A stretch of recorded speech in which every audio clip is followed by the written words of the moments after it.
Ladies and gentlemen, thank you for tuning in for another episode of the Get Reelisms podcast. Ladies and gentlemen, thank you so much. If you are new to the podcast, welcome. If you are returning, thank you for returning. For those who are new, just some stuff to clear up on the top of the podcast, and then we're gonna get into the goodies with these rad guests and good friends of mine that we're about to chat with. But we are live on Facebook.com. Get Reelisms. Go on GetReelisms.com. Pick up your Get Reelisms book, you guys. Available now on GetReelisms.com. Come on, give me a break, will ya? Get the book. Help us out. And if you do get the book, check out Christine's recent blog. She had a blog about being first AD in the midst of the pandemic. So it's a fun little read.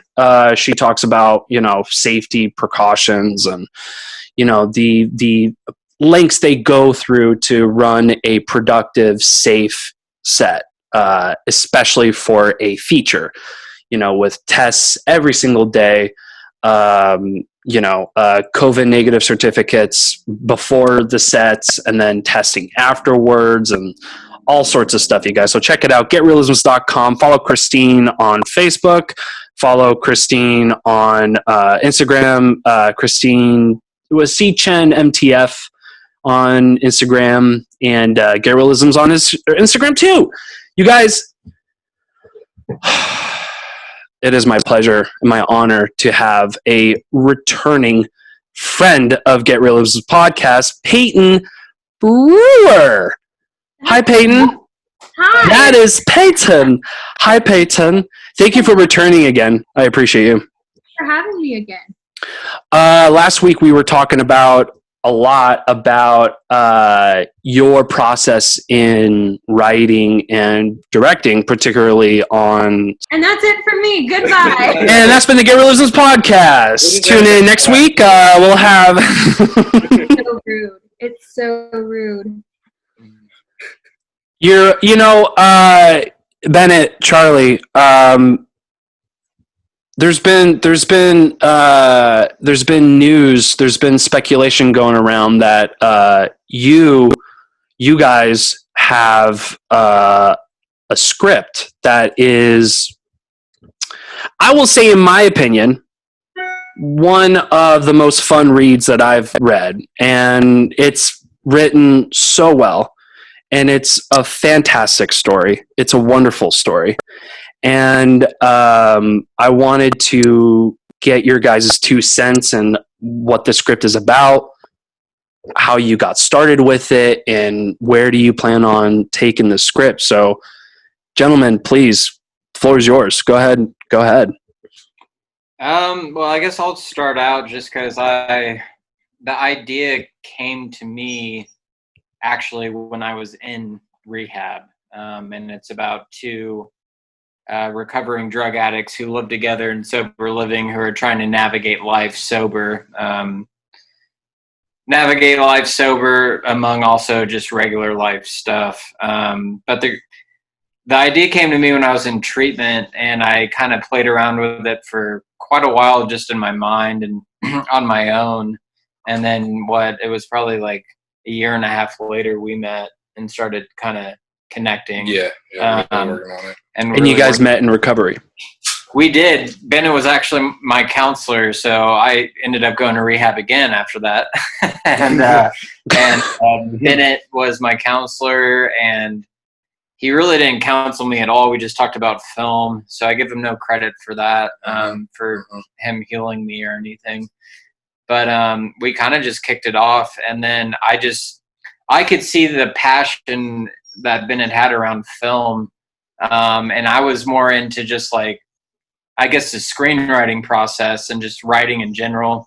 Before I was a musician and wrote poetry and was a lyricist, and so I kind of just noticed Bennett's just zest for movies and his knowledge, and I was just like, this is someone I want to, I'd like to work with. Someone who I think also has the motivation and ambition and creative ability to do it. And so it's kind of strange how we kind of started talking. Like I showed you some of my old music videos and some of the songs I had written, and it took a while before we. Oh, did he tell me to cut off? No, you're good. You're good. Keep going. I love it. Ben is just being rude. I'm sorry, Charlie. Music videos are incredible. K2 Crazy Kids on YouTube. If you guys want to check them out, they're bananas. What was it called again? K2 Crazy Kids. It's K2 Crazy Kids. Bananas. Spelled with all K. Bananas. Yeah, and so I think I actually had taken that screenwriting class that we met Peyton in before without Bennett in it. So I had taken it on my own. I did the film one that time. So I'd been working on a similar idea of halfway there of the pilot we've written, but instead of doing it in a feature.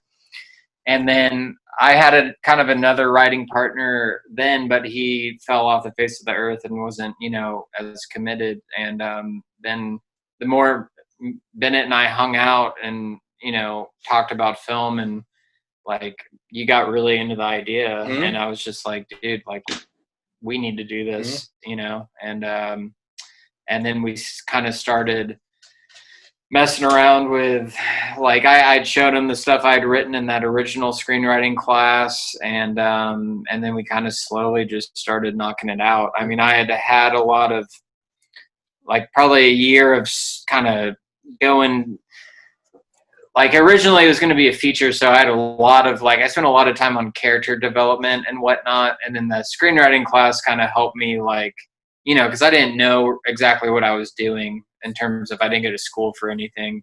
So the screenwriting class kind of helped me kind of organize things and be like, don't spend like 6 months doing character development and stuff, right. like get things moving. There wasn't much of a story to right. it. The characters were really good, but the plot didn't really, like this at the end of the second act, I think, right? Like the third act was just basically like just dialogue almost. There wasn't much of a story to it. Yeah.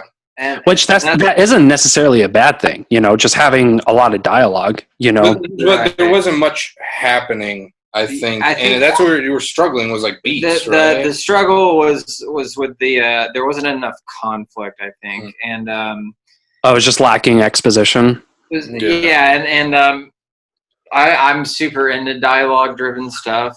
Same, yeah. And but what Bennett is really good at is structure and organization and kind of like making sure that's big picture stuff. So I think that's why we work so well together, because all kind of, like, when I write dialogue, like, I do the best when I'm alone and can have my space to, like, go into those worlds and really, like, I mean, I can take, a couple hours to write, a page of dialogue, easy.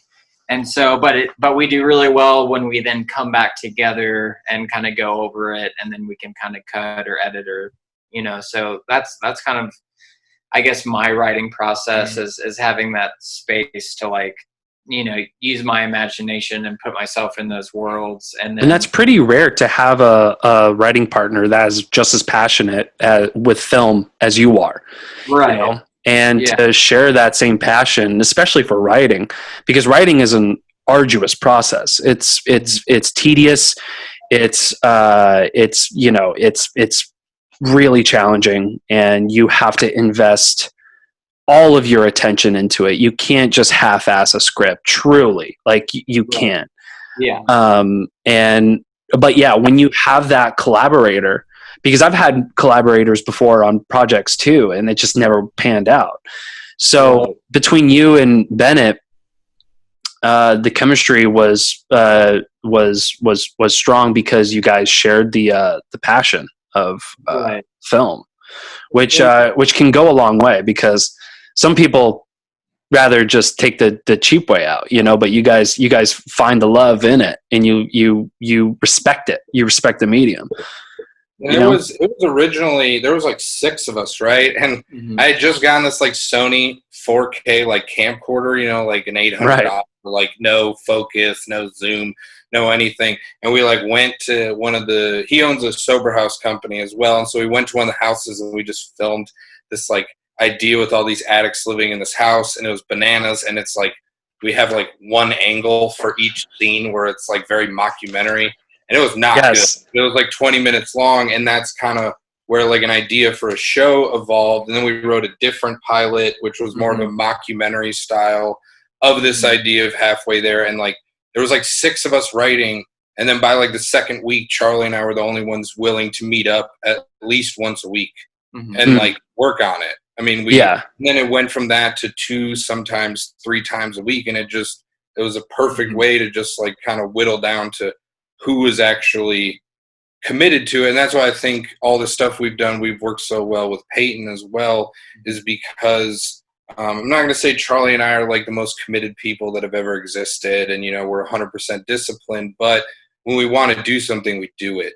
And we're willing to take apart or lose leisure time to work on stuff. And Peyton's been the same way. You know, we stick to appointments, we commit to, you know, a disciplined schedule, and we haven't found a lot of people like that. So you talk about a disciplined schedule. So I want to talk a little bit about that. Since you guys are both collaborators, and Charlie, you could probably answer this question. Do you guys like set a schedule every single week on like you guys meet up on a specific day and then boom, like you're like, writing? Okay. When we were working before the pandemic, it was at least once a week. Yeah, most of the time twice. Yeah. Yeah, and it would be nice. So 1 or 2 nights or 1 or 2 days a week, and then because we work at the same place, but we had opposite work schedules, so it made it. But we still met up at least once a week, right? Yeah, and you know, if for some reasons we couldn't meet up, then we would try to do it over the phone. You know, and we would set, you know, short-term goals. Like you know, at the very beginning of the year, this year, we met up right around the 1st of January, and we did a, you know, short-term, long-term goal sheet. And it was incredible what all we got done by March. Because that is pretty impressive. Like a short film was on that list, and like not the same vision as what we did with Sister, not to that scale, but we wanted to film a short film, and the universe just all, you know, it just panned out well. But I mean, I think we are good about our discipline, and that's something I really just saw in Bennett, like besides the film stuff, just his ambition and like just his love for cinema. So like it was, I don't know, I'm not trying to get all cheesy, but for me it was just really cool to see you grow from go cheesy, go for it, talking about film, you know, being just totally, you know every actor's name, and you know, like just everyone in Hollywood. I'm the same way, dude. Yeah. Hollywood Video. Yeah, and like so like it was, and I hung out at Blockbuster every day after middle school and elementary school. That's sad. I worked there. That's something. But you probably helped me out, Bennett, with a couple movies. I just could see that in Bennett, and it was just I felt like you know, you just needed a little nudge, you know, to be like, hey, fucking like, this is obviously like what you want to do. Absolutely. It was the same way with me with Charlie. You know, like I just needed that nudge from someone, and we've always, I mean, even when we were working on like a web series that we were writing yesterday, you know, I take for granted like the seamless flow we have when it comes to writing stuff, because there was stuff that he was like, well, what about this? And I was like, well, it kind of doesn't hit this point, doesn't hit this point, doesn't hit this point. And then he said, what about this? And it just like, it was not confrontational. And then he made a counter argument, and then we worked, and it just kind of became this big idea that molded into, you know, the shape that we actually wanted without confrontation. There was a way we found, even I think like my therapist was telling me, as weird as it sounds, we work well together. as weird as it sounds, because I think in words and he thinks in images. Does that make That's sense? how. That's exactly how Seth Green and Evan Goldberg write. That's exactly how they write. Evan writes. Seth is the one to come up with these like crazy ass ideas, especially for This Is the End, which took them like not even a month to write. Oh wow. Yeah. Yeah, we just it's been a fun process, and yeah, Charlie, we have the same sense of humor, which helps a lot. Really dark, really That's also outlandish, key. really ridiculous. And so when we write, it's like our show. We love, for me, like the pinnacle of comedy right now is FX, right, and FXX. Like I love dark absurdism. Almost like a darker version of Curb Your Enthusiasm type stuff, right? And not as bubbly as like Sunny in Philly. No, more like the Daves and your Atlantas, right? And Dave is great. Louis, if you're looking, your Ramis on Hulu, right? Okay. And so that's kind of the type of stuff that we like to write here and there, and so that's what our show kind of is. It's very because we're obviously, we said we're both in recovery. In the drug addict world, recovering drug addicts, it's hopeful and it's inspiring, but it's also really absurd and it's really dark. It is absurd and dark. Yeah, you're working with high risk individuals, right? Mm-hmm. No matter how hopeful and inspiring and how much someone turns their life around, they can die tomorrow, and a lot of them do. Right. So it's very, very dark, and we want to make sure that we felt like there's not really anything out there yet that explores both sides of that equally, the funny, hilarious absurdism and the dark reality. We feel like you have the dark reality of like Euphoria, right? Yeah. Like the hilarity of like, I forget that Canadian show that you would talk about with Letterkenny, right? No. It's the dark AA comedy. I think it has Will Arnett in it. I know what you're talking about. And it's more light about like drug addiction. So we wanted to find one that bridges the gap. Yeah. You'll probably steal that from us now, but you got to risk it to get the biscuit. Yeah. No, and it works. I mean, I steal. I mean, much of my work. I mean, how I'm writing my script is all due to Joseph Campbell's hero's journey.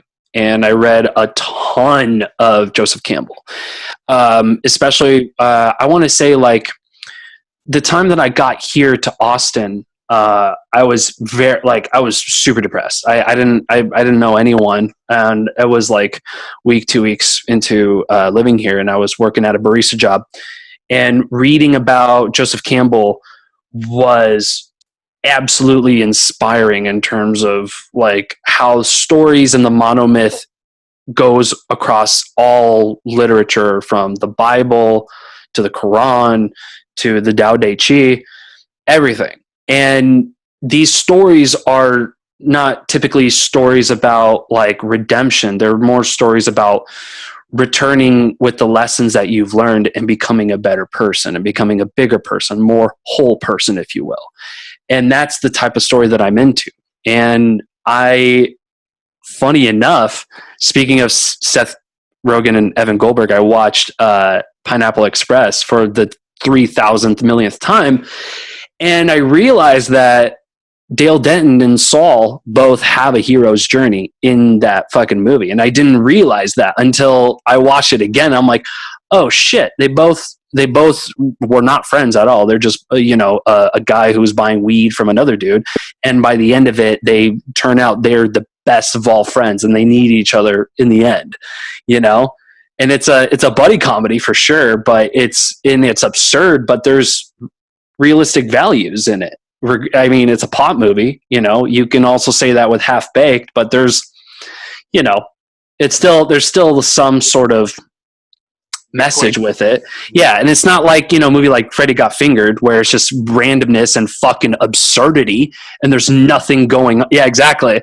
No, man, dude, nothing going on, And, yeah, those are the stories I'm driven to, especially TV shows. I'm a huge fan of Dan Harmon. Same thing. He's all about the hero's journey, the story circle, And Rick and Morty, same thing.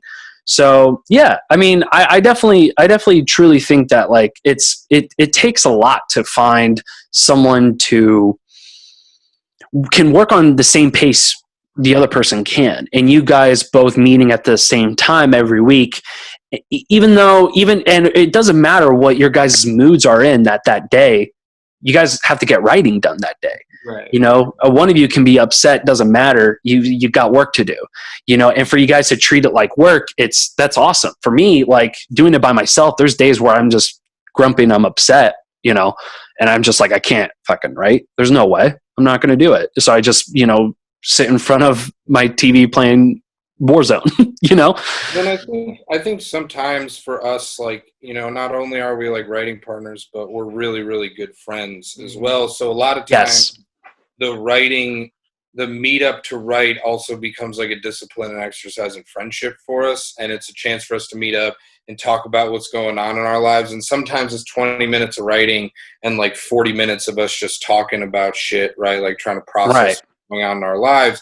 But in the end, like that bleeds through to our writing as well. And it helps our friendship and it helps our writing because we do get stressed out writing with each other at times. Like it would be nice if our lives were perfect, but we got our own shit going on.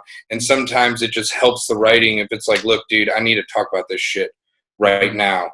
And it's just being that transparent with each other about our lives helps remind us that this is not like that's awesome purely professional relationship. Like we're friends, and it makes it easier to deal with someone's shit and and not be frustrated when you. I'm not even transparent with my sister. That's pretty good. You guys have that subtlety. You know what he's going through, right? I'm not gonna hold so much against him, right? Like we're just having a day that's shitty writing, and he's like, "Well, I'm going through this," and it's like, "Oh, that's right. He's a fucking human being.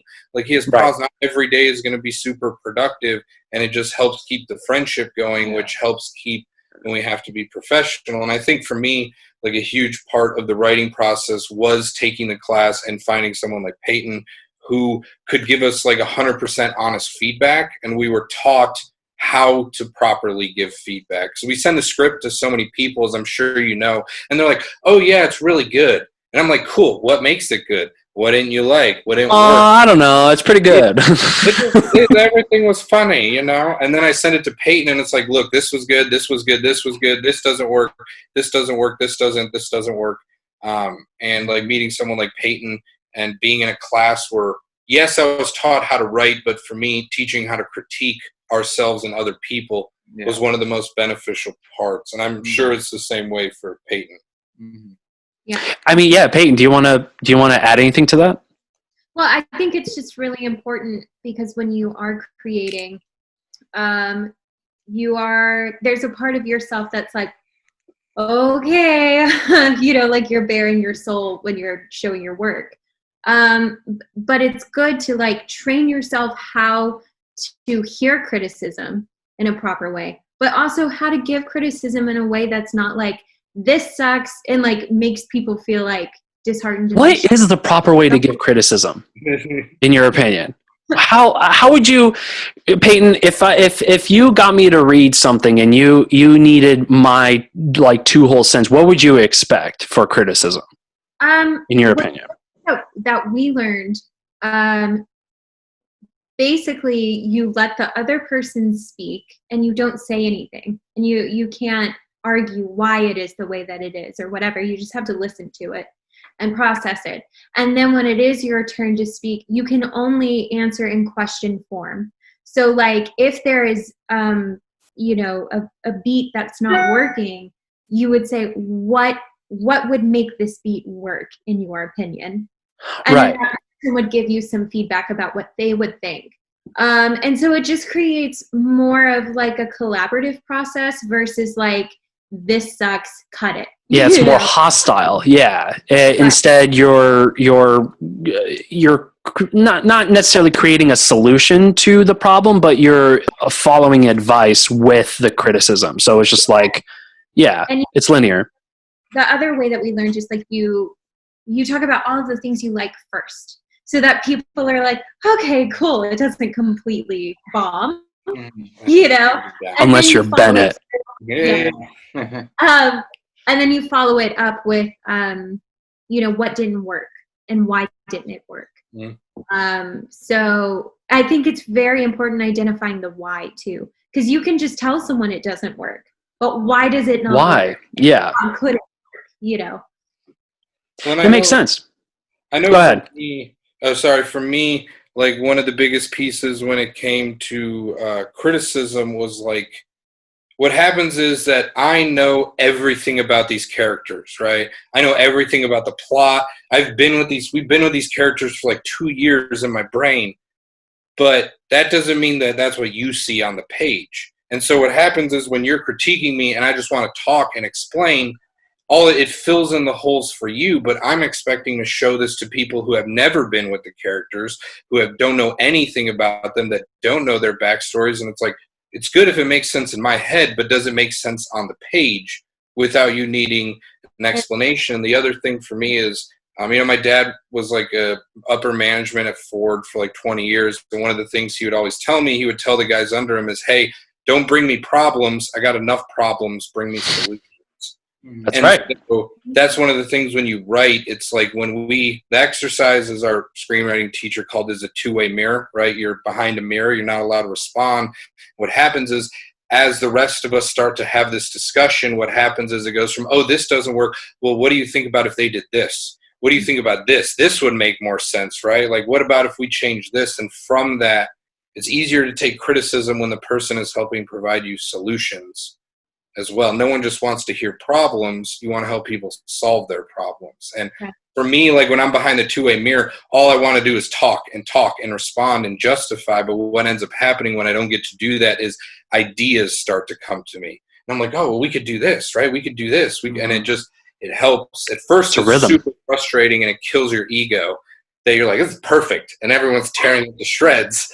But afterwards, you're like, man, all this stuff they're talking about would be way better. It would make way more sense. Or we do need to add this exposition in, because in our heads we know where they live, we know what the rules are of this universe, but no one else does. And so we need to make sure we show this. And I think that's the problem when it comes to criticism, because you're welcoming that person to your world, essentially, right? Mm-hmm. So you built this, and like you said, Bennett, you know the characters, you know the beats, you know how this is supposed to go. So you have to respect it. You have to respect the script, and you have to respect criticism, because it is a little daunting, because I definitely and that's why I've been really shy when it comes to criticism, because I've definitely offered scripts to people who are not even part of the film industry. So one, why did I waste my time? I don't know. Two, it was one of those things where I was in a desperate need of validation. Mm-hmm. And I needed someone to just say like, hey, no, you're on the right track. This is good. This is good. This is good. But then I show it to my dickhead friends, and they're like, fuck is this? Like, I don't know what you're trying to do here. And I'm like, okay, well, remind me never to ask anything from you ever fucking again. Yeah. So I have to take everything with a grain of salt, but I don't have to waste my time with somebody who's not as passionate with filmmaking as I am, or passionate with film in general as I am. You don't even have to be part of the industry. Do you like movies? Do you like a story? Well, do you enjoy stories? Then that could be a beneficial thing. But yeah, if someone's not part of the film industry, and or at least a writer, you don't waste your time. And that's kind of one part of it. But I know there's plenty of people who take it to other people who are not writers, and there's nothing wrong with that either. But it's just, I've been burned so many times where I'm like, you know what, fuck my friends and fuck those people. I'm not even going to talk to them anymore.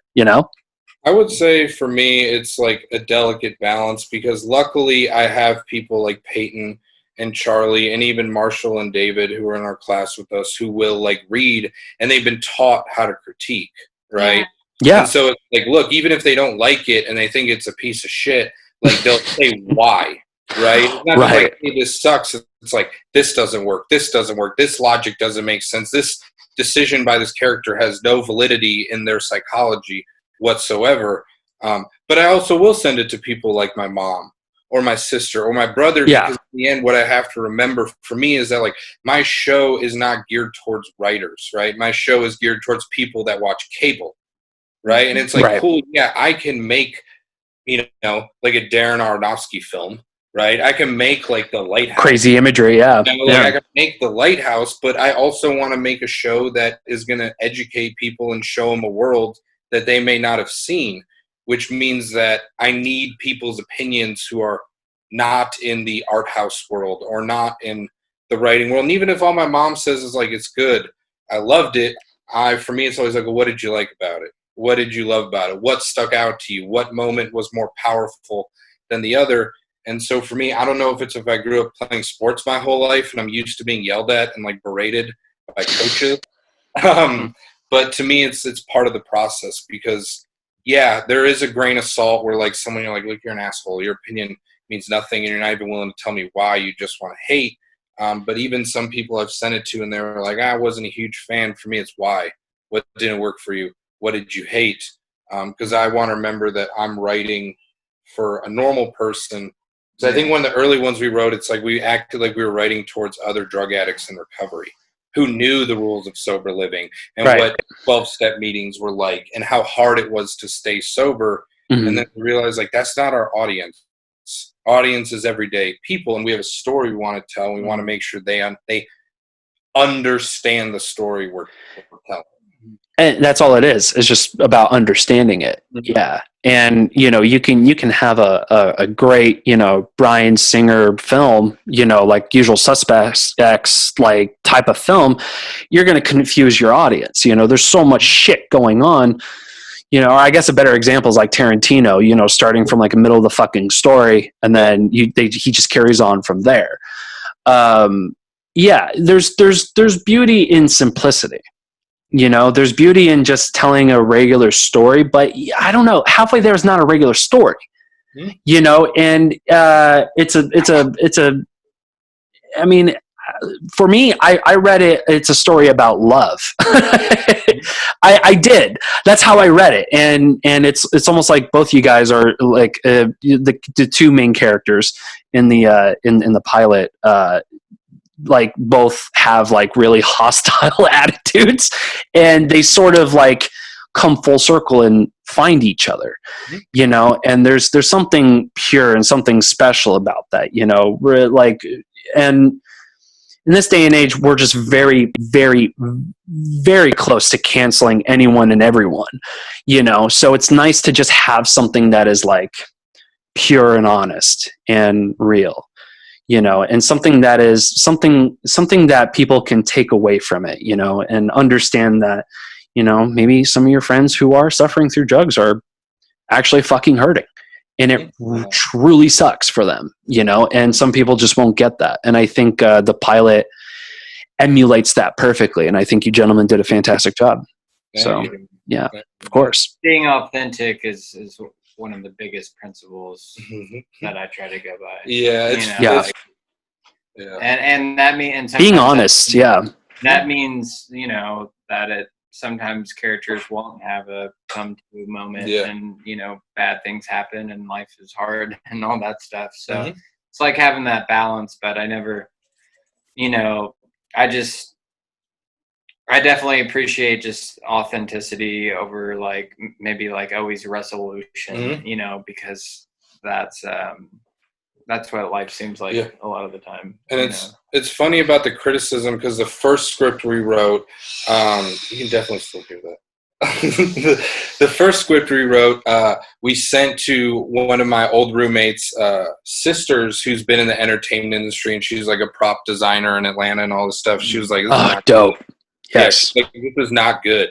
Like, she was like, she was like, too many, and she was nice, but she was like, look, there's too many subjects you're tackling. The characters don't feel real. She's like, you guys need to be more authentic. Weird, too cartoony. Yeah, she's like, you guys need to write closer to what you guys know. Yeah. And then which was a real big relief, absolutely, to me, because it allowed me to just connect more with it on a genuine level and just think and observe like my own life. what we're around all the time. And then even then we brought in, so we wrote a different script for halfway there. And then we brought in the beat sheet into the writing class, and everyone's like, this is not, like, you guys need to take a bigger risk. You guys need to, even Peyton was like, you guys need to be darker. You guys need to, like, take a bigger risk with the story, because we didn't want to make it too dark. We weren't sure if we want to dive into certain subjects immediately. So you disregarded the beat sheet, or you? No, we brought it in for. Oh, you brought it. Oh, I'm sorry. Okay. Yeah. And the teacher, Peyton, the other guys in our class were like, you guys need to go darker. Like, there's a better story here. And so we went and we wrote another beat sheet and another script. Well, if I remember correctly, there wasn't a proper crisis, like hell moment. There was kind of one, but it's not the big hospital scene that you end up. Right. We didn't know if we wanted a whole different direction. We didn't know if we wanted to go that dark originally, and it was like with people who were willing to be honest with us, pushing us and telling us, like, look, go there, like, go there. This is not, you're not letting the character go deep enough. And so then we wrote another script, and even the one now, we've been through like 10 revisions of just cutting stuff up and changing. So if it wasn't for that criticism, I don't know where we would be right now. Well, I think the thing about your show in particular is, like, in a lot of ways, the show it reminds me the most of, it's like Shameless, because it is so but there are some like really hard truths and deep emotional moments. And I think that now that you guys have added that and started coloring that in more, it just makes it so relatable, because anyone in that world or who knows someone in recovery can empathize with that kind of, craziness. That's what I wanted to explore. Was I didn't want to just explore the drug addict perspective. I wanted to explore everything around it.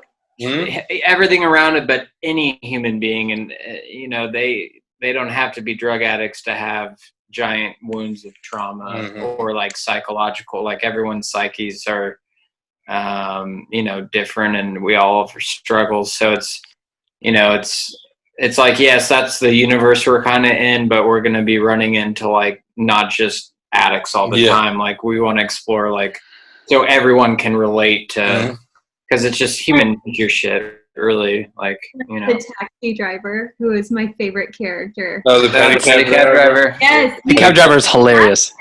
Yeah, I know Charlie's like a big, like Jungian psychologist, and in the Jungian psychology, and even when I was reading like Akira Kurosawa, wrote like an autobiography. Yes. Oh man, Bennett, you and I can do a whole podcast on Akira Kurosawa. Let me tell you something. Oh yeah, dude. Go ahead. Sorry. In autobiography, he talks about, he's like, if I'm going to give anyone any advice on writing, it's study psychology, read psychology texts. And so that's what I think makes our story universal, is like, yes, the surface thing is drug addiction and sobriety when you remove someone's main coping mechanism, which is what drugs and alcohol tend to be.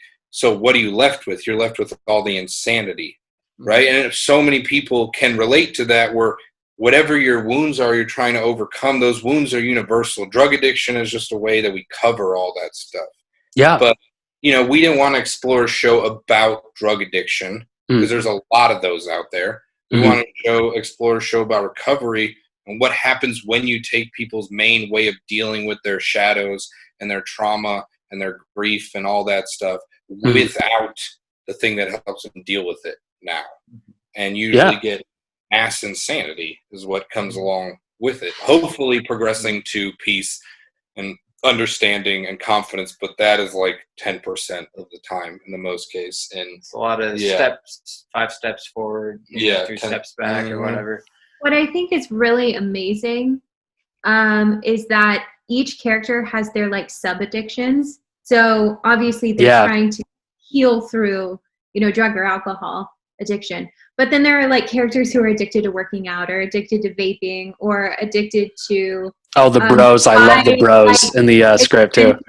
Yeah, expensive cars, or like everyone manifests their addiction in a less harmful way, but it still shows up for each individual character, which is it's really interesting. Yeah, thank you. It is interesting, and I enjoyed the script a lot. Also, you were talking about Kira Kurosawa and the the psychosis of writing and developing characters and story and whatnot. I recently watched a Jim Jarmusch film. It was I think it was Day on Earth or Night on Earth. I'm sorry, Night on Earth. Oh, the new one with Adam Driver and Bill Murray? No, that's Dead Don't Die or something like that. Okay, yeah. Okay. No, this was in the 90s, and this is an anthology film, sort of like Dreams by Akira Kurosawa. If you've ever seen Dreams, but it's about like it all takes place in a car around the world. So it's just like two people in a car driving like in Moscow. And then the next segment is two people driving in a car through Tokyo. And then two people driving a car through New York. And then another two people driving through San Francisco. And each and every one of those stories, one of them I think was drug addiction, but not in the term of recovery, but in the term of acknowledging there's an addiction, but doing nothing with it. And just like this character just falls into this dark abyss saying like, there's no way for me out of this.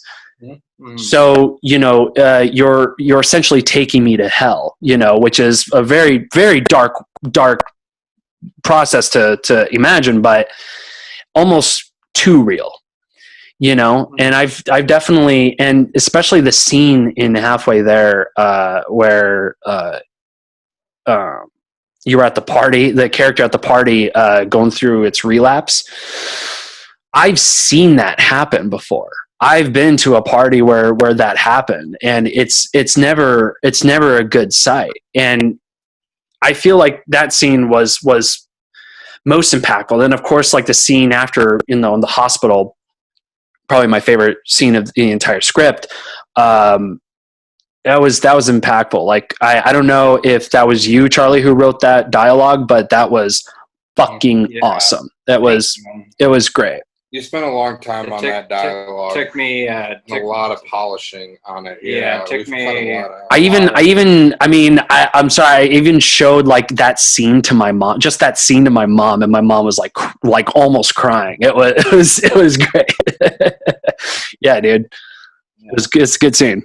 Yeah, Charlie spent a long time writing that.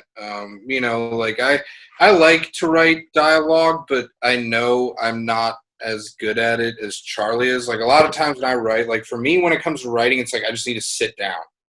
Like, once I'm in front of the computer and I'm going, like, I'm good. But I understand when I write, a lot of times, like, my writing is a placeholder for when either Charlie gets to it or we get to it together.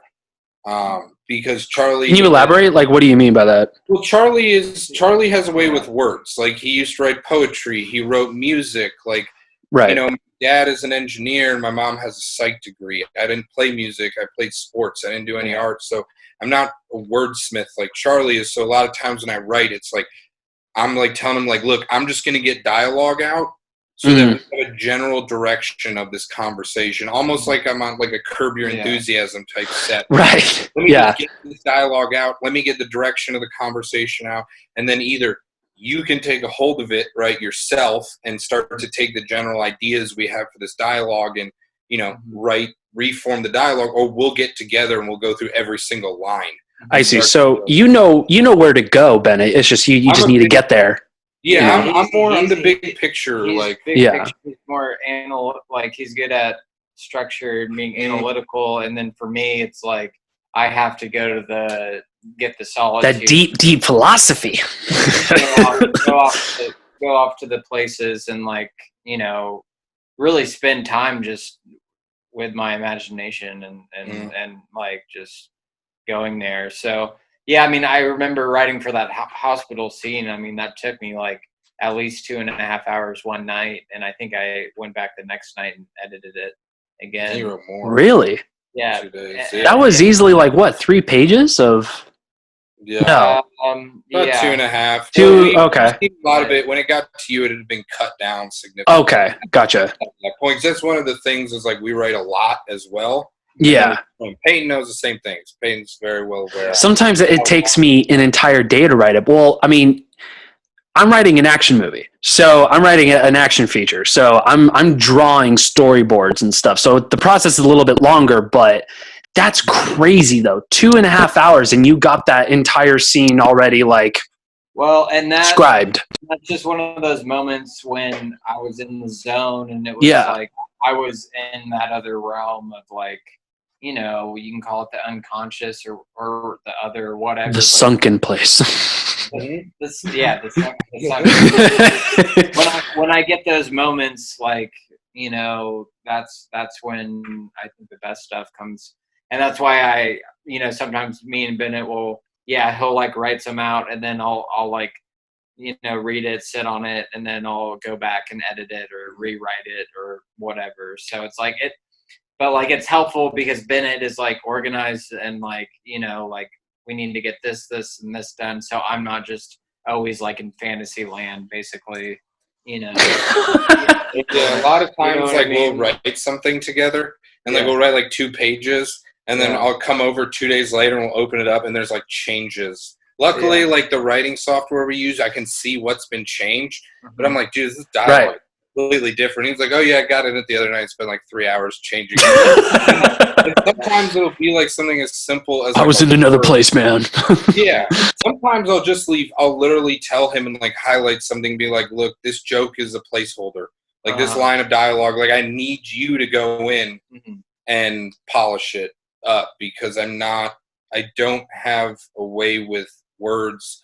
Like I don't know. There's something like I watch sports in my free time. I'm like a douche bro jock. Charlie and philosophy and writes music and plays guitar. So it's like I can do scene descriptions. I can get out a plot. I can get out a nutshell. Like I can build a story. But when it comes to like, look, we need this scene to hit. We need it to have emotion. We need the dialogue to not just be your standard, well, come back, Jack.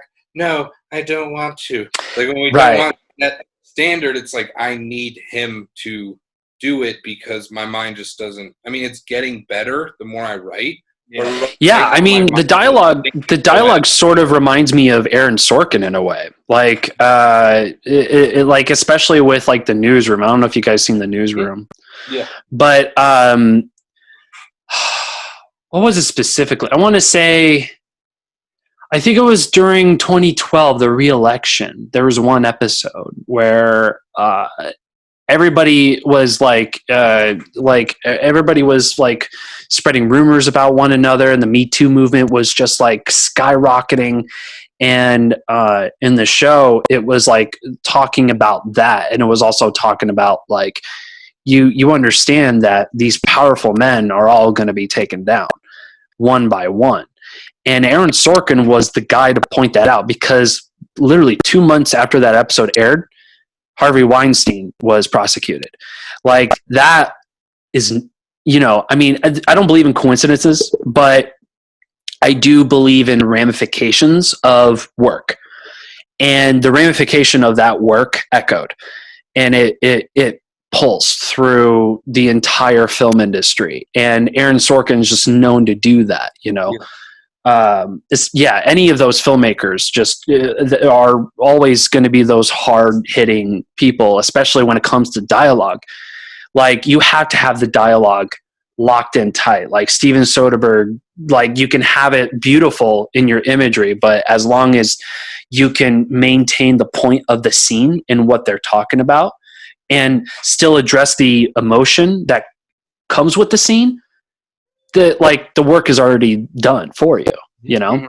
Yeah, absolutely. And so good job, Charlie. Okay. Yeah. Thank you. Yeah, and I think good job, guys, both of you. One of the things that helps for me is like knowing that like we're about to cut the shit out of everything we wrote as well. Like, you know, like our goal since we wrote like the first draft of our script is probably 9 pages shorter. Now it's just like cut here. Does this dialogue line really does it need it? Like, cool, it sounds beautiful and it's well worded, but are we just saying the same thing that he said 2 lines ago? Like, does it need? And I don't know if I Right. fully always subscribe to the idea of get in and out as quick as you can, because like that hospital scene could have been way shorter, but it's like it's a big moment. I want to draw it out, but I also understand the idea of like, no, people don't want to watch a normal conversation. I mean, every frame counts. Yeah. Yeah. But I think that's one of Sorkin's things, right? He's like, I don't write like a normal conversation because people No. don't. You ever watch a normal conversation when you're like eating lunch between two people? It's like mind numbing. Truly. You need to watch a normal conversation. Did you see it so and so's Instagram? Yeah. There's so many pauses and so many people looking at random stuff. You're like, I want to watch something that's different than what I experience every single day. And so I don't know if Peyton has a different opinion on her writing process or how. Yeah, what's your 2 cents, Peyton? This looks to on the outside. If it's just like a mass insanity of two guys going crazy and thinking they have it all together, or what is actually going on. No, I mean, I think that clearly delusions of grandeur. So just narcissism is the term we like. I mean, let's just put it this way. I thought I was obsessive until I met you guys, and then I was like, "Oh, I got bubble up." You know. No, I mean, I think sometimes, and Bennett, you know this. Sometimes you're thorough to a fault, and it's like we just gotta shape, like we just gotta let it, lie. But I don't think that's a bad thing because it's like you have to know where you're going. You have to know what the story is. So was that the same process with Sister that you had writing it? So I wrote it. I was asking Peyton the question. And then I took it and I threw it down on his desk and I said, "Help me." Go at. Yeah. And he just came up with so many incredible ideas. And at that time, Charlie wasn't able to be with us. And we were He unfortunately passed away. Yeah. Basically, mentally. And so Bennett just kind of had to step into Charlie's shoes. And the dialogue he wrote was awesome. I mean, it was just poignant and cutthroat and beautiful. The funny part, though, is that I think our best dialogue scene is the scene the one scene that Charlie wrote. Yeah, The first scene we filmed on the porch with like what happens if it repeats itself over and over again. Like first, like that's the one scene Charlie wrote, and I'm like, it's Charlie wrote that? I didn't know that. Yeah, I was like, it's probably the best piece of dialogue we have, and it's the one. It was actually a good scene. That was a good scene. The one scene that Charlie wrote. Unfortunately, I was so sleep deprived, going through an insomnia phase. You and Bennett both look like you were on a different planet. Charlie was leading up to it was like Peyton and I, when we wrote the script, we stayed up to like 2 a.m. like 2 days in a row. And then like once it started shooting, we kind of fell into like Charlie was in it for like weeks leading up to it. Yeah. Outer limits. We were like, Charlie, you don't have to come to set. Take care of yourself. And he still showed up to set, dude. Charlie, you're MVP, dude. I mean, goddamn. I agreed to like right in the middle of it to do this other little short film. Right. With these really cool college kids that I had never really met before, and it was like this Sunday that it was the second night of you and Peyton writing, so I was gonna come, but I was there for like 10 hours in this apartment. And I was sleep deprived. No one knew me really there. I just had my vape, and we were in this little apartment, and I was just freaking out the whole time because I was like, I don't know why I said yes to this. I'm not an actor. And then I'm like, why did What's this guy look like Rasputin with a vape? What is he? It was crazy. So I couldn't be there for the second writing session, but I remember a little bit before that we like ironed out the story and stuff. But yeah. Well, not only that, he had to act in Sister, right? And like through all of the insanity that I was going through, I was like, at least I don't have to step in front of the camera. Yeah. Fucking bastard, because I'd be like, Bennett, and he's like, dude, it's not a big deal. I'm like, fuck you, Bennett. Yeah, I'm trying to help him. I know, losing his mind. But then I'd be listening to like Peyton's friends talking about the Chekhov acting, and, and these inner Jungian archetypes, and I was like, "What am I gonna God, do?" no, Adam, I don't know if I told you this, but on the day of my shoot, like I went and parked on a road around that property, and I was just going up to trees and choking them, and like yelling for like 2 hours because I didn't know how to get into character. I'm this crazy alcoholic guy who has to choke Peyton. Yeah. And, like, which I was in front of her family. Yeah, which I was terrified about because also I've had no experience with like acting. Acting. Well, is and the called. Action part. Like, choreography. Yeah. Thank God for Polly because she is very helpful. Thank God. Yeah. Yeah, Paula was rad. She went through the whole stunt with you guys, right? Yeah, she was. Well, so Charlie comes up to me after we had finished filming. I think it was Friday night. Might have been Saturday. I don't know.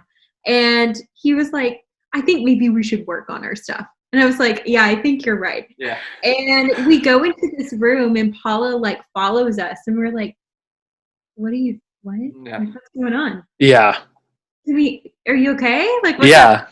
And she goes, "Well, I'm like a certified, stunt person, like a stunt actor." Mm-hmm. I was like, and I didn't even know that. I went back to set, and you told me, Peyton. You were like, "Did you know Paula knows stunts?" And I'm like, "What the fuck? Yeah. She does?" Choreographed the whole thing for us. I mean, she was a lifesaver. I mean, yeah, I was so terrified because we hadn't had a chance to practice. So, she helped us out tremendously. It was awesome. I mean, Charlie, you fit the role of a lifetime of an angry alcoholic. So yeah, I mean, absolutely crazed, angry alcoholic beating. I'm kidding, but you did really well though. It was really good. It was really good, especially with how stressed we all were that day. I think that was still a really good shoot. Like that was a really good scene. It was very, very good. Peyton too, but I mean, Peyton's just she's a professional at her job. She's always great at what she does, especially when it comes to acting. True thespian, of course. Dude, so when I was like doing the syncing, right, and like the editing, I found that very first take that we did on the first night where Charlie and I had no idea how to call the scene. And Peyton neglected to inform us of how you properly call something. And then Christine, the co-host of Get Reelisms podcast, stepped in and helped you out. After the third time. We had no idea what was going on. You're like, okay, ready and go. And just think that audio, it's like because I was on the verge right then. It was either like, I'm going to do this, or I'm just going to leave right now. Like, either don't, man, dude. Jump over I'm so glad you didn't leave. Like, I should either die, or at least I'll break my legs and I can crawl through the horse shit, like, and out of here. At the end of the night, too, Christine is like, "Hey, you should really read my book, like, right now." And I was like, whatever. And then I bought her book at the end of it, and I was like, oh, man, this would have been so helpful if I would have, like, taken the time to read it. Yeah, but Christine was a huge, she so saved helpful. As much as I hated her for doing her job. Yeah, I hated her because she was doing her job. Yeah, like, look, I respect you. Yeah, because you're shoving this camera in my face and you're getting an unbiased look at the behind the scenes. But also, you know what? Fuck you at the same time. Yeah. Oh yeah, truly. Yeah. Fuck out of my face. You can absolutely, I was going to say, you can absolutely say that. Like, she shoves a camera in my face all the time, and I'm just like... I respect what you're doing your job. Yeah. So mysterious, because I was so kind of awkward and weird on set, because I was just so sleep-deprived. Wait, what? No, you weren't awkward or weird. What was that? Oh, well, one time I went up to Christina, I was like, "Hey, I'm pretty emotionally unstable," and then I just walked off. And I did it, but it was like, I don't want to let you, chill. Yeah. It was wild. She was very helpful though. Mm. Very helpful. Yeah, no, she is. But I've definitely like I've had my moments with Christine where I'm just like I'm literally standing like right in front of her and she's just shoving a camera in my face. She's like, "So you fucked up. Tell us what happened." And I'm just like, It was amazing. I respected it because she's doing what she was hired to do. I love it too. And I'm like, yeah, and I'm like, Christine, you don't know how much I love you because if I didn't love you, I would walk away right now. Like I would just walk away. But I'm gonna continue this interview with you. Absolutely. It was an amazing experience, like shooting. It was the moment where I realized like this is what I want to do with my life. It's insane. Like I got home and I literally just turned on my shower and then I just sat outside the bathroom for an hour with the shower running. Yeah. Until my roommate came home and he was like, "Are you okay?" And I was Yeah. like, "I don't know where I am." And then you have Mad World playing in the speakers. Yeah, exactly. And then I just had like there was one point where I was just sitting in the sun and Charlie asked me if I want to get out and I said no, I'm good, but I don't really remember doing that. But like even through all that insanity, I was like, this is what I'm going to do. But it's still like amazing as frustrating. Hey, and I'm glad you still love it, especially after the shitstorm, man. You know, and I mean, to me, it wasn't a shitstorm, but to so many people, of course, like any film set could be a shitstorm. Yeah. You know. Yeah, and I think for me, it's like in the end, it's like it's a shitstorm for me, and that's what made it so amazing.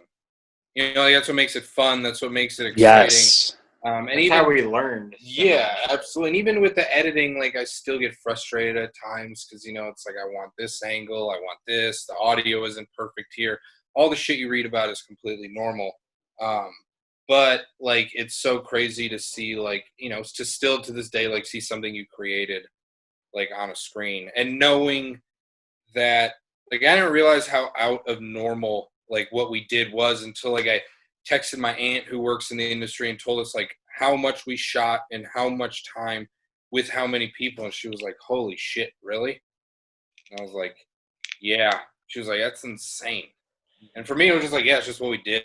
Like we got done what we like. You know, us as the production staff, essentially Peyton, Charlie, and I, like we got done what we need to get done. That's just what it is to me. Mm-hmm. You had something you need to get done, so you get it done. But I'm hoping eventually to get the experience where it's not that sleep deprived, insane.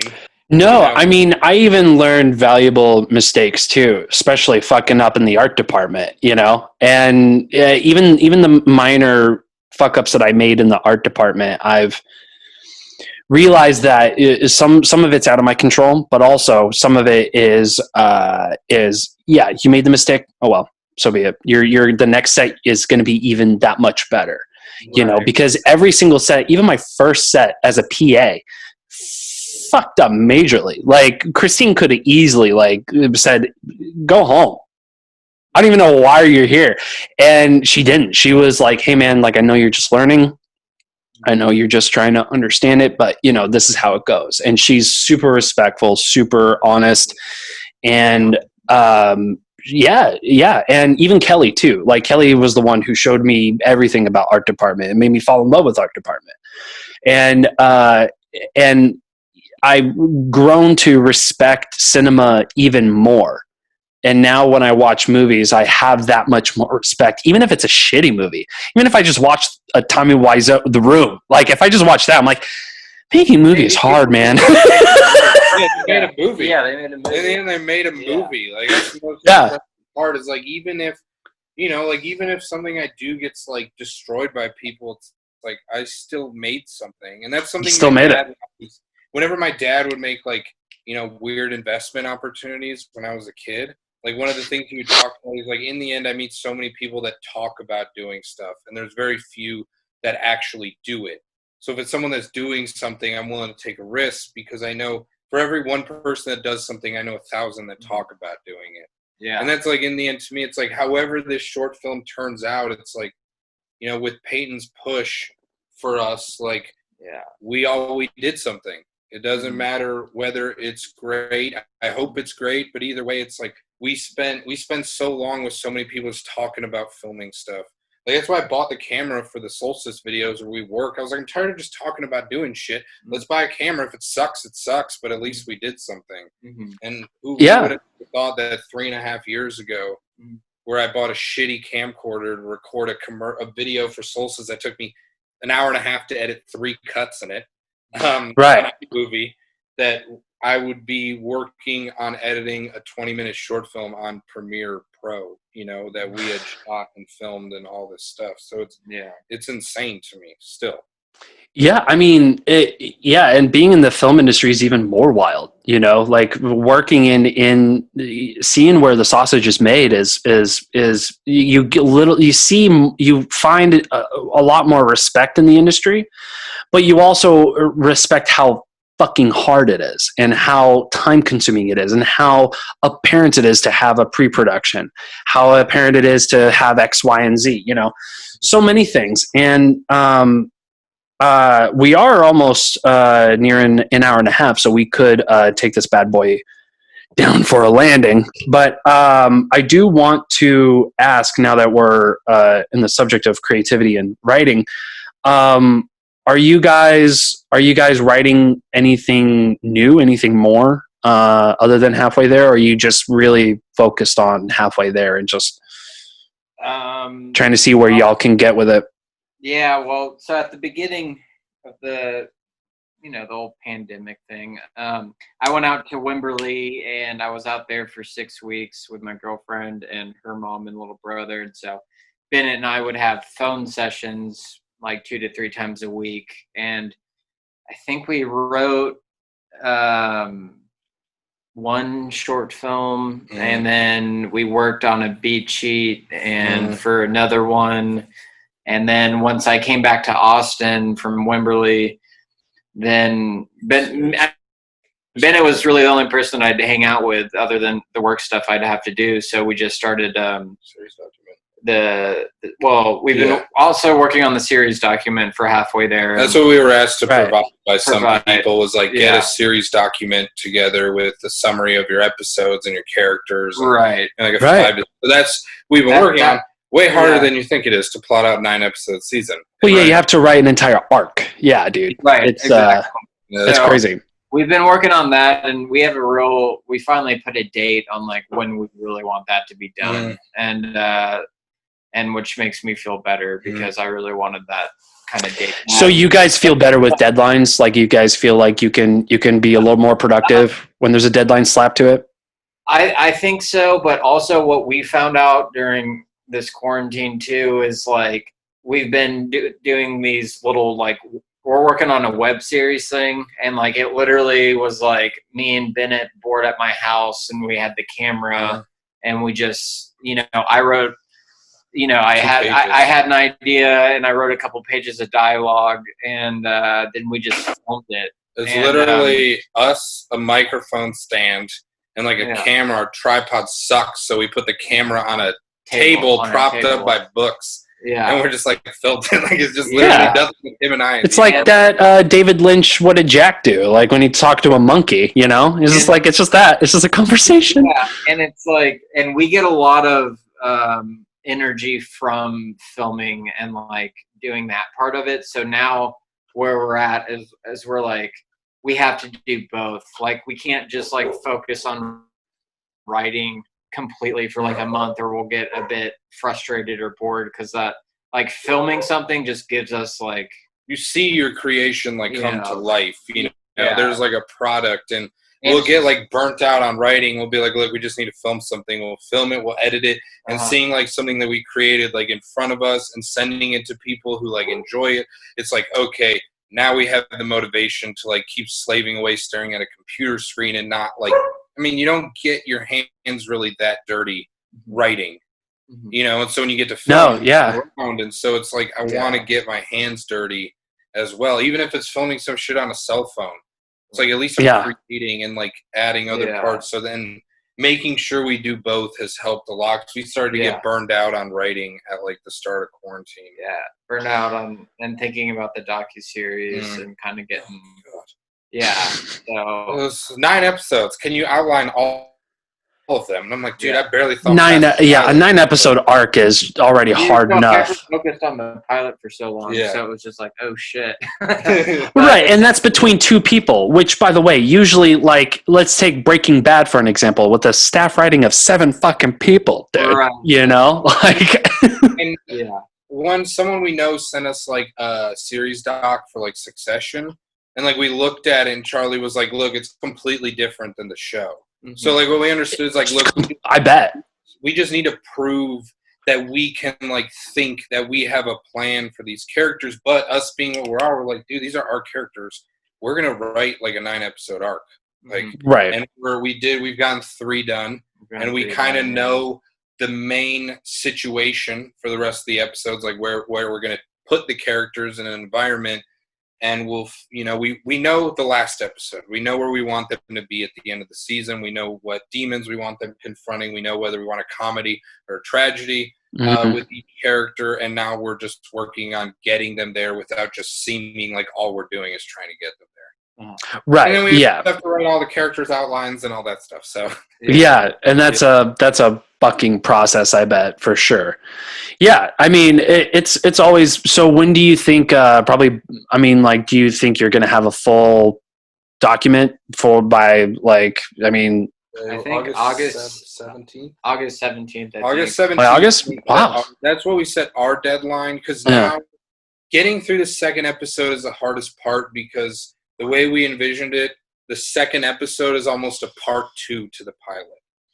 It's like it picks up almost right after, where the rest of them, it'll be a normal show where the passage of time is a little bit undefined. Mm-hmm.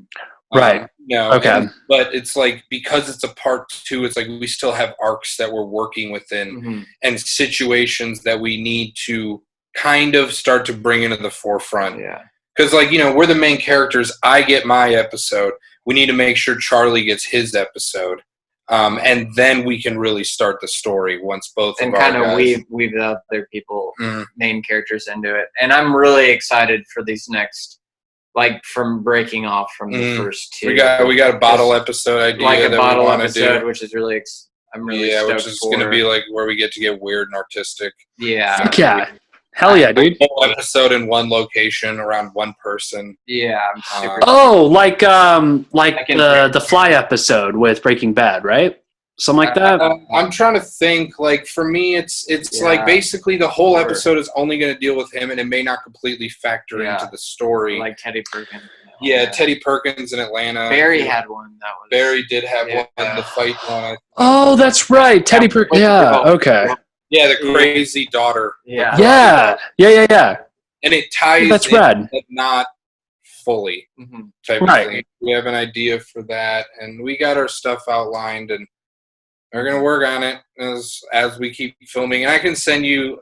We filmed like 2 of the scenes from the web series, and if you want to see them, I would love it. Send them to you. Yeah. I plan on finishing my shit by October. My birthday is October, so that's like that's my goal. So I'm gonna have a full script, and I'm gonna have storyboards, hopefully, with it. So we're happy to read it. I would, of course, you guys are gonna read it. Peyton, you too. Christine, not so much. Christine scares me. I'm kidding. But no, she'll read it. I need her 2 cents into it, but she does terrify me. Anyways, no, but yeah, guys, thank you so much for sharing halfway there. I appreciate it. The script is rad, and thank you, Peyton, for tagging along and all of us talking about Sister. It's like a little reunion. I like it. Yeah, it feels really nice. We're missing several people, but it's nice. I miss seeing you guys, and early mornings when I would help you carry shit and get the sets ready for my fucking car, dude. Yeah, dude. So great. That fucking rake, man. Do you remember the rake? Dude, I not only we can talk about my fuck ups. Oh man, dude. So I remembered I fucked up the rake, and it was plastic, and I remember, and it was I didn't know this. They were telling me it's to brush their animals, like their bigger animal, like they had a buffalo, so they were brushing the buffalo with that rake. I didn't know that. And so I was like, oh, no one told me. And I was like, hey, are you guys using this rake? And one of them was like, yeah, go for it. I forgot his name. And I took it. And of course, like when I broke it, the fucking Amanda, the owner, was like, hey, did you guys break our rake? I was like, I'm replacing it. Okay, I promise. And then right? And you're like, thank God for PAs. Thank God for PAs. And then also, I let 3 horses out. Oh yeah. Oh, that's great when the gate didn't shut. I remember that. Oh, that was Literally, a guy was like, go ahead. And I'm like, okay. And I drove in without even closing it behind me. Didn't think about it. Fucking so good. And then I saw Paula was like, why is the gate open? Why are my horses leaving? And Bennett, Charlie, me, all at the same time turned and you guys, Bennett talked about how he wanted to jump off that second story building. I wanted to drive my car into the creek for sure. Like I just wanted to drive. That was not a good. And then moments later, Christine shoved the camera in my face like, hey, you let horses out. You fucked up. How do you feel? And I'm like, Yeah. Like, oh, Christine. I'm like, One of my Christine. favorite moments was when we were doing the campfire scene, which was, pretty epic to get that thing figured out. Oh, get it Guys, started. that was such a dope scene. That was so rad.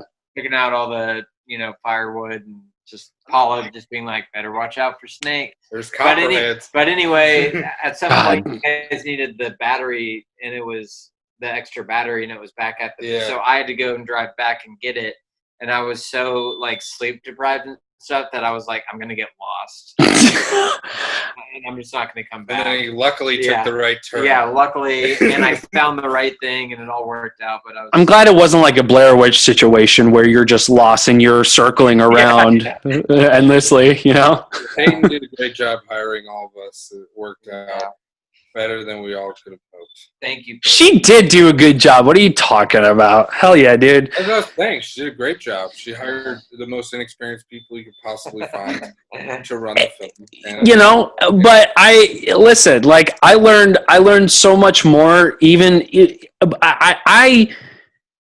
I didn't take, so when I first worked art department, I didn't realize I would ever take the role of art direction or even production designer. Just being in charge of art department in general just wasn't, I never thought it would be a thing I would do.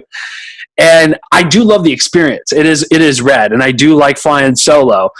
But man, it is when you realize how essential it is to have an art director and a set dresser like present at the same time. I didn't take it for. I mean, I didn't really take it seriously until then, because I thought like, I can do this. It'll be fine. Like I'll be totally fine. And I was way too like I was too obnoxious for my own good, and it put me in check. And that's the greatest thing about filmmaking, is that it will humble you regardless if you like it or not. Like it will keep you in check. If you think you know something, you don't. And Christine reminds me that every time I'm on set with her. Like especially if I fuck up, it's like, Christine, I know what I'm doing. And she was like, do you? Oh, okay. And I fuck up, and she was like, so you clearly know what you're doing. I'm like, I don't know what I'm doing. So best if you say yes and then act like you didn't do anything wrong. People respect that. exactly. Yeah. And nothing was ever wrong. And people earn respect for you, and you get all the work you would ever want in your lifetime. That's good advice. Are you referring to Trump or something? No, I was just making a joke. Okay. Narcissistic joke. That was pretty good. Nice. Thank you. It was good. It was a zinger. I It was. didn't fully commit to the joke, so I think that's why it didn't work. I didn't commit hard enough. I'll It's commit okay. next time. It's hard to do comedy on a Zoom conference. Yeah. It is true. You and I can do witty banter back and forth if we need to. Yeah, I mean, I can't even imagine how comedians feel doing stand-up comedy like on a Zoom conference. It sounds like a fucking nightmare. Yeah. It's Hey, All right, guys. Stay on Zoom. Oh, wait, we got to end. Sorry. It's okay. Wait, no. What were you saying? You don't want? You're doing a play on Zoom. How is that? Like, right? Are you doing a Zoom play? Yeah. Oh yeah. Does it work? Like with It does. It does. As long as people understand their cues, that's very important. It's kind of like performing in front of a Sunday matinee crowd who are like, they're so tired and just not really, perky. So you just have to be like, it has to be a well-oiled machine for sure. But I'm directing a play via Zoom here soon, so we'll see how that goes. You're directing a play? I mean, what's the play? Like, how can we see it? Can I see it? Yeah, I mean, Okay. I'm trying to choose between two right now. I have to finish my checkoff certification programs and things, so I'm using that for this. And so, yeah, it's gonna be really great once I figure out what I'm doing. But I have to finish Sister before I jump into that, because that's a Fair enough. huge, Yeah, well, again, I thank you guys for joining us on the podcast. I'm going to look at some questions. We're going into questions, you guys. Okay, so, yeah, so I posted on my Instagram. I posted on Facebook. Yeah, that's it. Just those two. And so far we have... We have 2 questions from Instagram and none on Facebook. So thanks, Facebook. Even though, we have 65 people watching this, nobody wants to have a question. All right.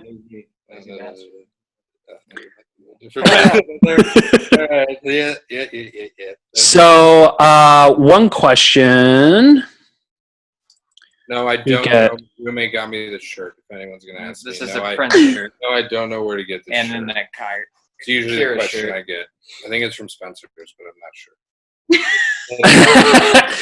Okay, one question is from Kevin McDonald on Instagram. He wanted to ask, what is your guys' number one writing? Hang on. What is your guys' inspiration on writing? Sorry. What's your guys' inspiration on writing? TV, film, books? Oh, what helps inspire me to write? Yes. Or where do yes. I draw? Sure. I mean, it's an ambiguous question, so I assume that, yeah. For me, I personally, I love TV. I've been watching more TV, but I also read a lot of books. I read a lot of fiction. What you reading right now?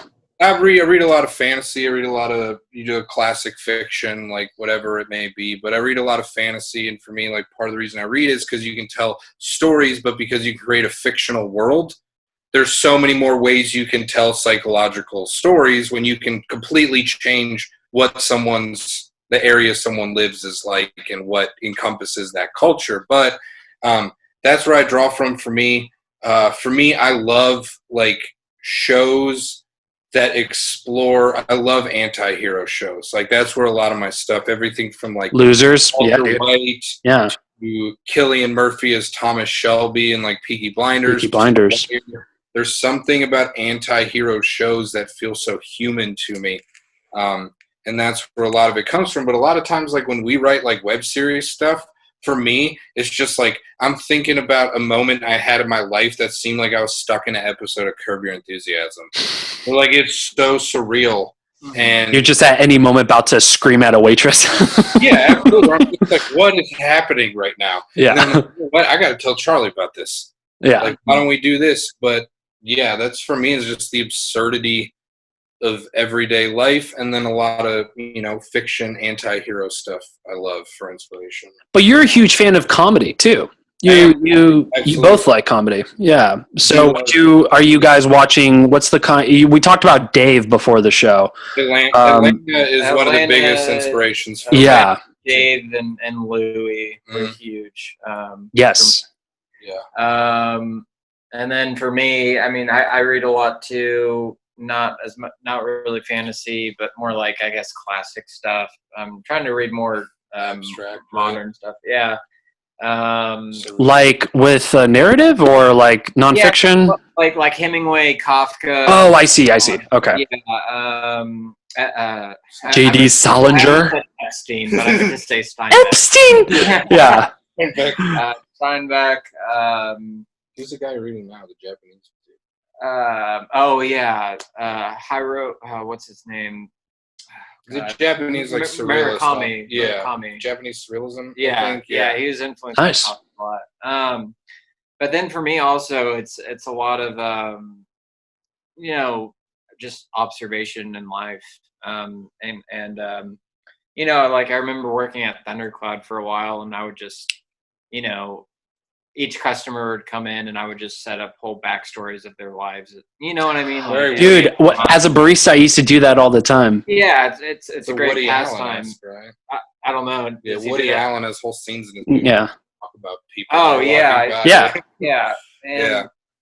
and then also, I guess for us specifically, well, for me, like going through, you know, treatment and being in jail and, you know, rehabs and then working in that industry, I get to meet so many different kinds of people of all walks of life, and that's been a huge influence on, I think my at least interest in film and writing, just because it's like there's so many great stories that, you know, I get to hear about all the time, or like epic stories or tragic stories, or Like some of them that we like, filmed that you would never believe because Yeah. they're that crazy. But yeah, you know, we both work in recovery. We work at a treatment center. We meet everyone from all different cultures, races, religions, socioeconomic backgrounds. It's like we just have millions of stories that we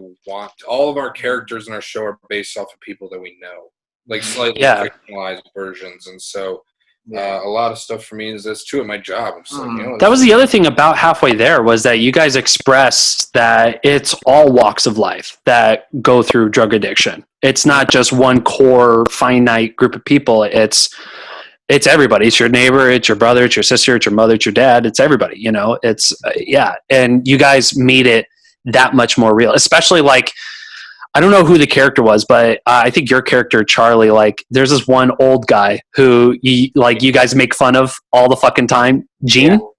Yeah. That's hilarious. Yeah, he went hard. Yeah. But what about you, Peyton? What's been your inspiration? What's been your I mean, so far it's I just have a really wild family who has crazy stories, and I'm just like, okay, great. Yeah. No one would believe that actually happened. But I also watch a lot of, you know, films and shows, and I go, okay, this is great, but what would happen if this was a woman instead? And then I kind of off of that whole ledge.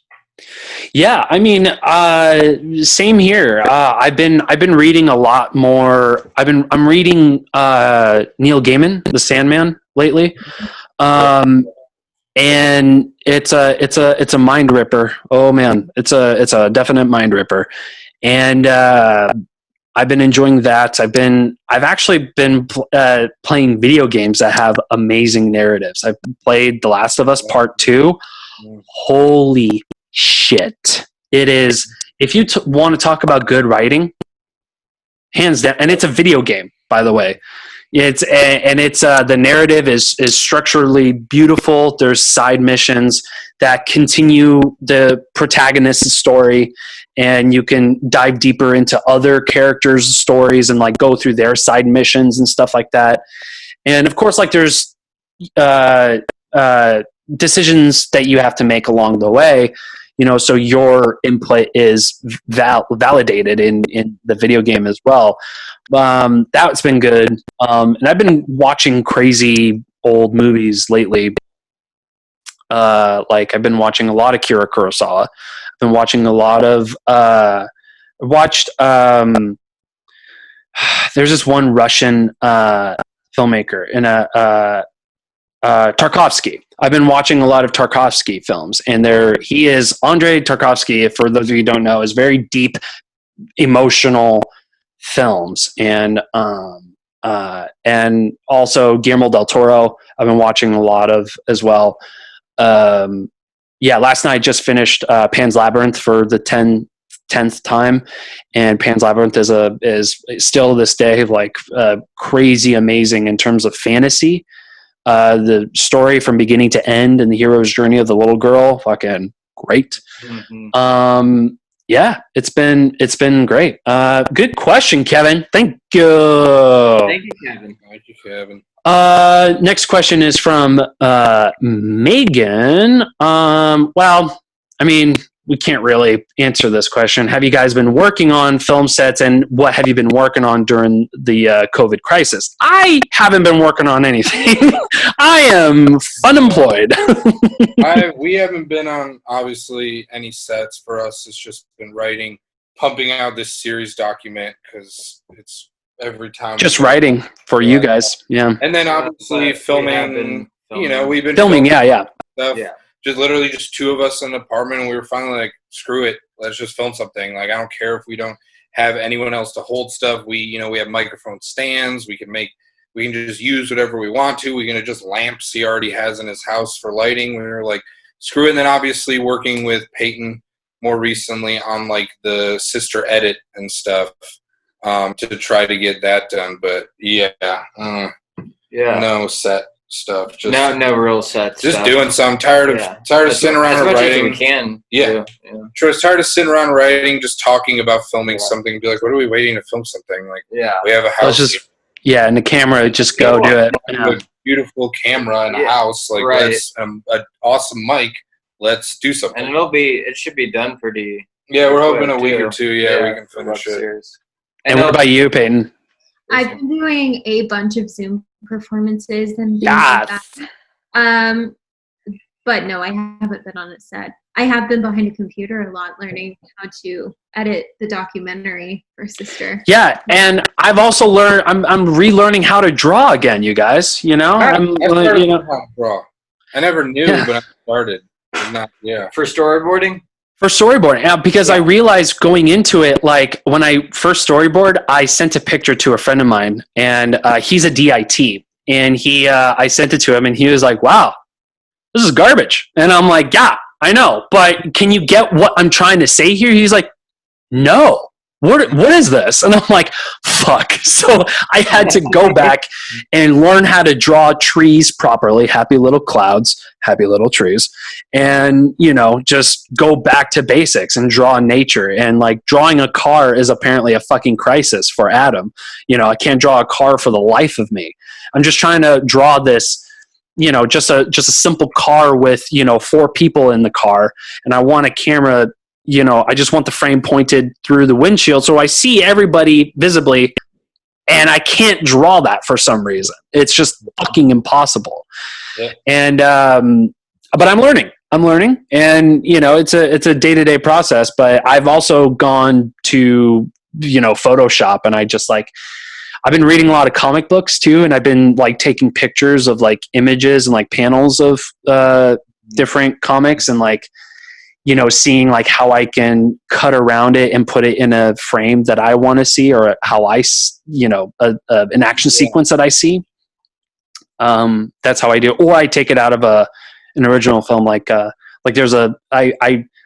was way too ambiguous with my action sequences, and I wanted to have a car chase sequence, and I realized that's not fucking practical, and it's not possible. And I realized how the ramifications of how hard it is. And I watched a documentary on Steven Spielberg's Sugarland Express, and just that one scene of a pan of just a motorcycle just barreling down the highway took 3 days just to fucking shoot, and about 3 months to prepare. And I'm like, oh, I don't want to do that. Fuck that. No car chases for good old Adam.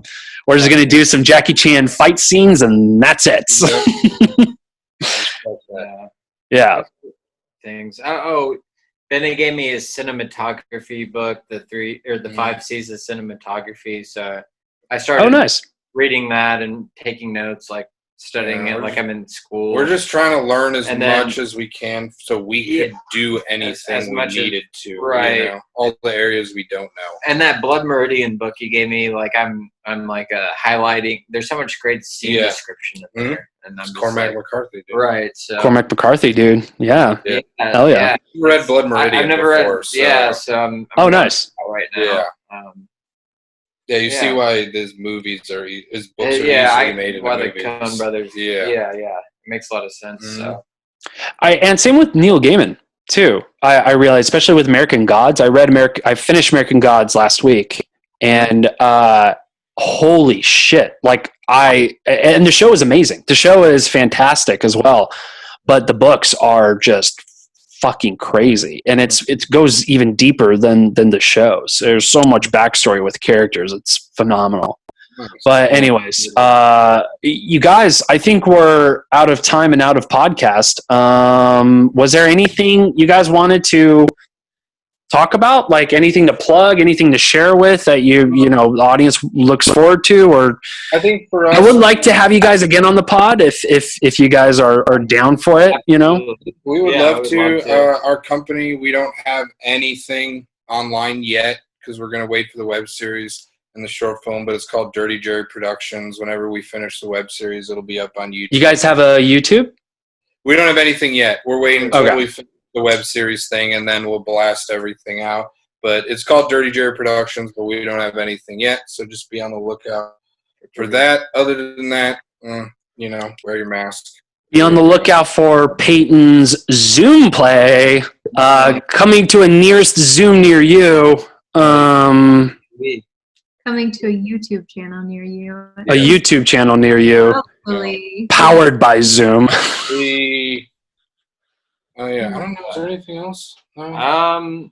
Chuck No, and Joe's Sober Living is the name of his sober living company. If you need a men's sober living house. Yeah. Do you have a website for that, or? Yeah, we do. Chuck and Joe. Yeah, but he doesn't want to plug it. So fine, you don't have to. You don't have to if you don't want to. But hey, guys, it's been absolutely real. Thank you to everyone who's been watching on Facebook. We actually got a lot more viewers now with the last 20 minutes. Where the fuck were you guys? Are all those like weird fake Indian accounts that are like all? Oh, maybe. Who knows? But it's just the last like 10, 15 minutes. We've gone from like almost 70 people to like 110. So hi, but we're about to leave, you guys. You guys, thank you again for being part of the Get Reelisms podcast. That's been Charlie Moffat, Bennett Price, Peyton Brewer, legends. Thank you guys again. I am Adam Chase Rennie. Christine will be back on the show soon. When? I don't know. Is it next week? I don't know. I know you guys miss her more than, you miss me, and that's fine. It's okay. She's the talent. I'm not, and it's fine. It's fine. It's fine. It's fine. It's fine. I'm fine. I'm fine. We're fine.